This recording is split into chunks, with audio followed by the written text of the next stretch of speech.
12:59. So exactly 1 o'clock na nandito tayo sa Kili Falls. So ito na yung end of the road. Kailangan na nating maglakad papunta mismo dun sa mismong falls. So ayan, grabe, mag-isa lang ako na nag-travel, nag-motor. Tanong pa ng tanong kasi hindi ko alam, nalilito ako. So ayan.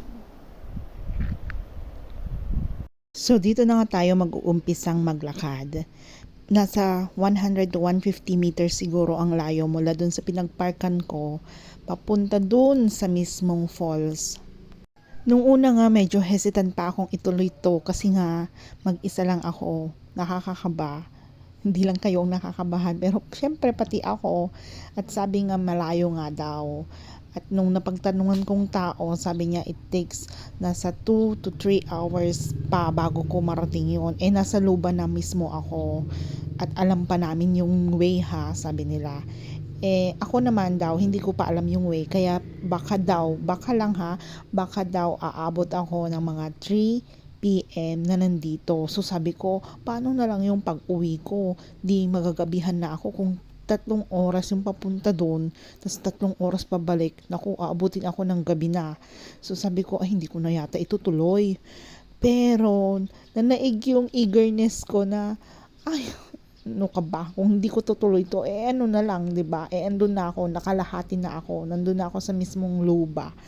Eh parang isang bayan na lang, 'di ba? So tinuloy ko pa rin. So hayan na nga. At andito na ako mismong naglalakad at inabot pa ako yung sinabi niyang 3 PM. Hindi naman nagkatotoo kasi nga mabilis naman ang patakbo ko. Although maingat din naman ako magpatakbo, at least nakarating pa rin naman ako ng safe at nakita ko yung itong falls na to. Bakit ka nga daw gustong gusto kong mag-travel na mag-isa, yung mga ganito, yung mas gusto kong tingnan yung kalikasan, yung mga magagandang view. Kasi nga parang 'di ba, nawawala yung stress mo pag ganito yung pinupuntahan mo at ganito naman kaganda, 'di ba? So ayan, medyo malapit-lapit na tayo dun sa mismong lugar at medyo kinakabahan pa ako sa part na yan kasi parang wala naman yatang tao. Parang walang taong nadadaanan o wala man lang ako nakita pang tao na pagtanungan nung mismong papunta ako dyan.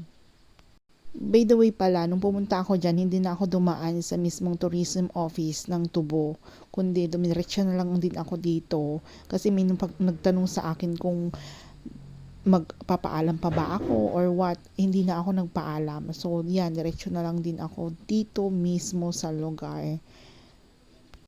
At ayan na nga, medyo malapit na talaga at nakikita nyo na yung tuwig. At andyan na, medyo excited pa ako sa part na yan. Dahil, syempre, di ba, unang beses mong makikita. Kaya may excitement. At nung nasisilip ko na nga, parang yung pagod ko. Alam mo yon, yung pagod ko na nag-travel. Parang, ay nako, ang gaan ng feeling. So, sulit yung pagod ko na nagmotor ng 3 oras mahigit para dito sa view na to. O diba, nakikita nyo, doon pa ako galing sa mga kabahayan na yon.